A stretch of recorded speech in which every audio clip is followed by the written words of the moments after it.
they called it the Perseus Silence. An uncharted sector on the edge of mapped space where signals went to die, where no probes returned, and where rumors swirled like smoke in an airless void. The Galactic Council had long avoided it. But that night, a warning ping lit up every intelligence channel across the spiral arm. Unknown contact, size classification, super dreadnought, vector heading, Council space. The initial scans were shaky, distorted by some sort of interference. No known design matched the silhouette, its hull plating defied spectral analysis, its mass readings were absurd. The Council's analysts debated whether the readings were faulty. They weren't. I was there in the war room, standing just behind Admiral Sareth as the first holoimage came into focus. It was black. Not the dark gray of Imperial warships or the obsidian sheen of Syndicate cruisers. This was the kind of black that swallowed light whole. And along its flanks, faint as the edge of a dream, were markings, letters, in an ancient, outlawed tongue. USS Vengeance. Origin, the Admiral demanded. Silence. Then one of the techs whispered, human. The room went cold. Humanity was an afterthought in the galactic stage. At least, that's what we told ourselves. 2 centuries ago, they'd been removed from the Council after a series of violent disputes. Their colonies burned. Their fleets dismantled. Or so we thought. Apparently, we were wrong. The Vengeance's course was straight and deliberate, slicing through border systems with no regard for diplomatic space.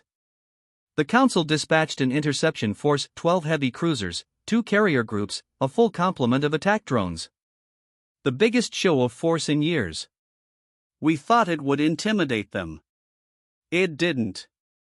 The intercept, Perseus Expanse, Outer Fringe. I was aboard the GCS Sovereign when we made contact. The battleship hung in space like a predator at rest, motionless, but radiating a kind of pressure you could feel through the hull.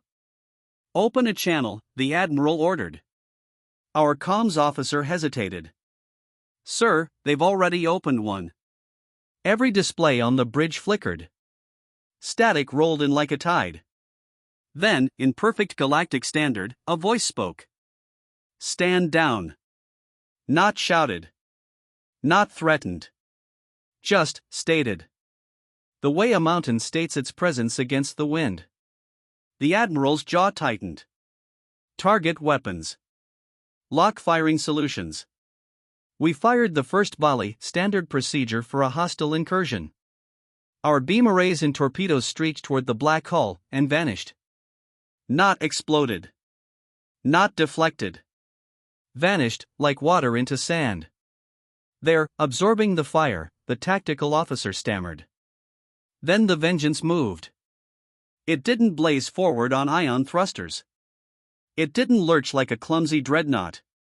It slid through space, silent, graceful, its movement more like thought than propulsion. One by one, our ships began losing power. First weapons. Then shields. Then engines. Entire capital vessels went dark, floating helpless in the void. And yet, no one died. The Vengeance disabled every single ship without a single killshot. Precision beyond anything we'd ever seen. On the Sovereign, panic rippled through the crew. The Admiral shouted orders, but our systems were gone. Life support was the only thing still humming. And all the while, the battleship's voice echoed through the comms. Stand. Down.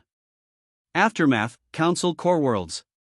By the time we limped back to Council space, the Vengeance was already gone, vanished into the dark without so much as a hyperspace signature. But the galaxy was no longer the same. Every military channel replayed the encounter. Every intelligence bureau tore apart the footage, trying to understand the impossible technology. How had they absorbed our weapons fire? How had they shut us down without touching us? And perhaps most disturbingly, why hadn't they destroyed us? Rumors ignited like wildfire. Some said the humans had built fleets in exile, hidden in void space beyond the Perseus Silence. Others claimed the Vengeance was only a scout, a single ship among many. The Galactic Council convened in emergency session. Threat assessments skyrocketed. Defense budgets doubled overnight. But no one could answer the only question that mattered. What did humanity want? 1 month later, I received an encrypted message. No sender ID. No traceable origin. Just a single image. It was the Vengeance. Drifting in the black. Its hull markings sharper now, unmistakable, USS Vengeance, Earth Fleet Command. Beneath the image, 5 words. We are not your prey. I stared at the message for hours, wondering if it was a threat or a warning. The fear that followed. For the next year, the galaxy changed. Border skirmishes dropped to almost nothing. Pirate activity plummeted. Entire warfleets were recalled to their home systems. Not because of treaties, not because of diplomacy.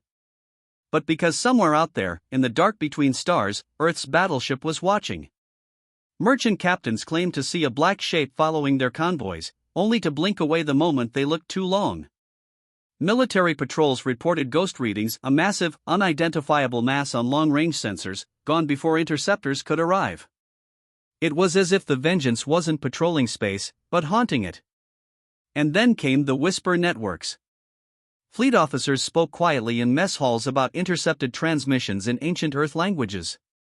Intelligence agents swore they'd caught fragments of human war songs in encrypted comms chatter.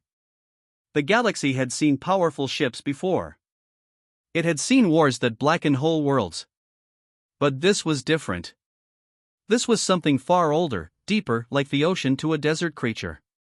The Vengeance had shown us the surface of its strength, and left us to imagine the depths. 6 months ago, the Council received a final transmission. No coordinates. No return channel. Just an audio feed. A human voice, calm and cold. We remember. Then silence. No one knows where the Vengeance is now.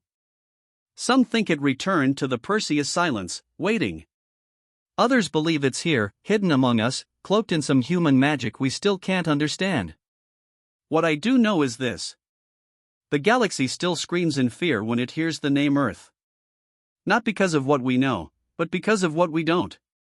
And somewhere out there, a black ship waits in the dark, and the humans who command it are patient. They have all the time in the universe. They told us the Ghost Fleet was a myth. A bedtime story for cadets, whispered in dimly lit bunks. The kind of thing veterans laughed about until they lowered their voices, leaned in, and swore they'd once seen a black silhouette in deep space, silent as the grave. The legend went like this: centuries ago, before the Galactic Concord was forged, there was a war. Not a border dispute, not a skirmish, a war. Humanity, the youngest and most underestimated species in the spiral, fought in it. They built ships unlike anything the galaxy had seen before, machines designed not just to kill, but to end. And then, they vanished. No surrender, no wreckage. Just gone. They called them the Ghost Fleet. Most of us believed it was just a story. Until the day the Aegis Eternum appeared. The war before the arrival. The year was 764 PG. The Rim Coalition was tearing the outer systems apart. My homeworld, Vareth Prime, was caught in the crossfire. Trade lanes burned. Refugee ships choked every safe harbor. The Concord's fleets were stretched thin, retreating more than fighting. We were losing. I was a lieutenant aboard the GCS Halcyon, a mid-range battlecruiser assigned to defend the Morn Gate, a critical jump corridor to the core. If the Coalition broke through, the core worlds were next. We were expecting a brutal battle. We got something else. The first sight. It began with an FTL shadow, a ripple in the jump corridor where no ship was scheduled to arrive. Contact, our sensor officer barked. Mass reading, way beyond dreadnought classification. Then it emerged. A colossal warship slid out of the jump corridor without a single FTL flare. No hyperspace wake. No energy surge. Just there. Its hull was matte black, broken only by faint lines of silvery metal that caught the starlight like old scars. Across its side, in white block letters worn by time, were words in an ancient Terran language. Aegis Eternum. The bridge went silent. I'd seen every known capital ship design in training. This one matched none of them. Identify. Captain Rain barked. Impossible, the sensor officer stammered. This matches no registry in the Concord or the Coalition. The architecture, it's human. The word human sucked the air out of the room. The Coalition attack. Before we could react, the Coalition fleet arrived 22 warships, fresh from burning 3 rim systems. They saw the Aegis and assumed it was ours. They didn't hesitate. The first wave of missile fire lit up the void, hundreds of warheads streaking toward the black warship. I braced for impact, expecting the unknown vessel to be torn apart. Instead, every warhead disintegrated mid-flight. No explosions. No flares. Just harmless debris drifting away. Then the Aegis moved. Not fast. Not aggressive. Just a slow turn of its massive frame, aligning its bow with the Coalition fleet. A single lance of blue-white light stabbed from its forward guns, no more than a pinprick compared to the Coalition's barrage. It touched the lead destroyer, and the ship went dark. Not destroyed, dead. Every weapon, every engine offline. It drifted powerless. The same beam swept lazily across space, touching one ship after another. Within minutes, the entire Coalition armada was adrift, disabled. No casualties. No wreckage. Just a graveyard of floating steel. The voice from the past. Then the comms opened. No hail request, no encryption handshake. Just a voice, deep and resonant, speaking perfect Concord standard. Stand down. This conflict is over. We stared at one another. The voice wasn't synthetic. It wasn't alien. It was human. Captain Wren swallowed hard and replied, "Identify yourself." A pause. Then. Earthfleet Command, Aegis Eternum. Final active vessel of the Ghost Fleet. It wasn't possible. Humanity had been exiled from Concord space centuries ago, their fleet dismantled. Yet here it was alive, awake, and standing in the middle of a war we were losing. The end of the battle. The Aegis didn't linger. It disabled the Coalition fleet, transmitted coordinates for their retrieval, and simply left. It didn't jump away with a flare, didn't warp. It faded, like a shadow melting into the void. Our rescue crews swarmed the Coalition ships. Every life support system was intact. Weapons were locked out. Engines frozen. No one hurt. It was surgical. Clinical. Terrifying. The fallout. When word reached the core, the effect was immediate. The Coalition halted all offensive actions. Not because they'd been defeated by the Concord, but because of the Aegis. No one wanted to test whether it would return. The Concord High Command ordered all files on the encounter sealed under Omega classification. It didn't work. In weeks, the story had spread to every corner of the galaxy. Whispered in mess halls. Shared in shadow markets. The Ghost Fleet was real. Research and rumors. Historians dug into old archives. They found fragments, shipyard manifests, black budget projects from humanity's final decades in the Concord. Plans for weapons beyond anything the galaxy could field. Power systems that bent physics. Cloaking technology that didn't just hide you, it made you forget you'd seen it. Some said the Ghost Fleet had hidden itself in dark matter clouds beyond the galactic rim. Others claimed they'd found traces of a hidden dockyard orbiting a rogue planet in intergalactic space. None of it could be confirmed. My last encounter. 3 months later, I saw the Aegis again. I was piloting a courier run through the Drath Nebula when my sensors flickered. There it was, silent, immense, drifting through the gas clouds like a phantom. As I watched, a narrow beam of light swept over my ship. No alarms. No damage. Just a feeling as if someone had looked inside me and decided I wasn't worth killing. Then it was gone. The message to the galaxy. A week after that, every major government received the same transmission. No video. No coordinates. Just audio. We built these ships for a war you will never know. We left so that you could live without them. But you have forgotten yourselves. We are still here. We will intervene when you force our hand. This is your only warning. It was signed, Earth Fleet Command. The fear that remains.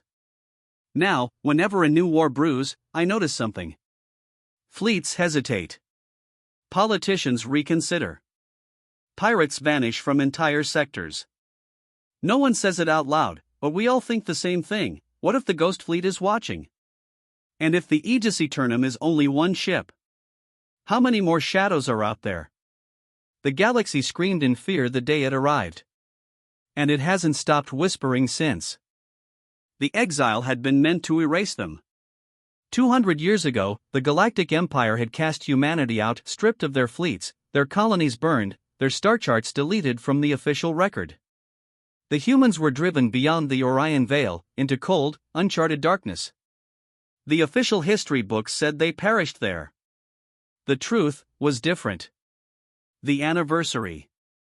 It began on the bicentennial of humanity's exile, a day marked in the Empire as victory over the Terrans.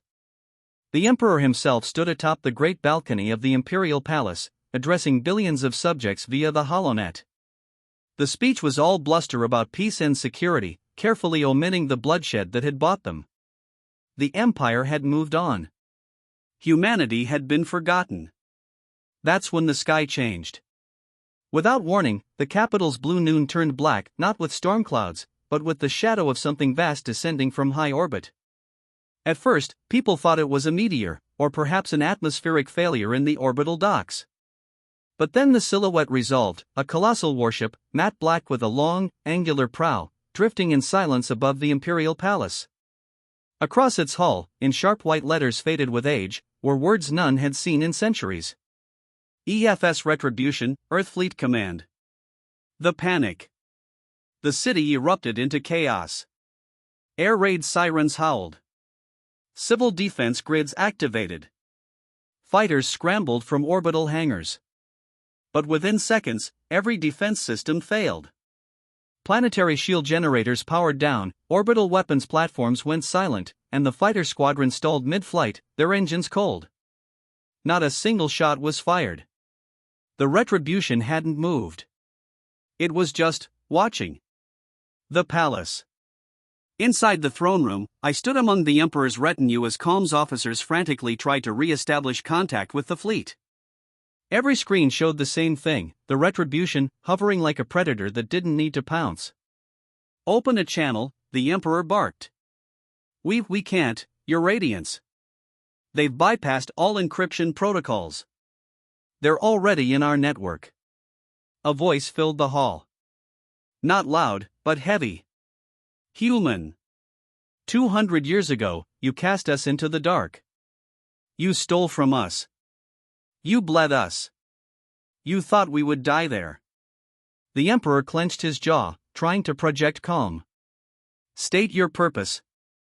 A pause. We have come to collect what is owed. The taking. The Retribution didn't fire on the city. It didn't send troops.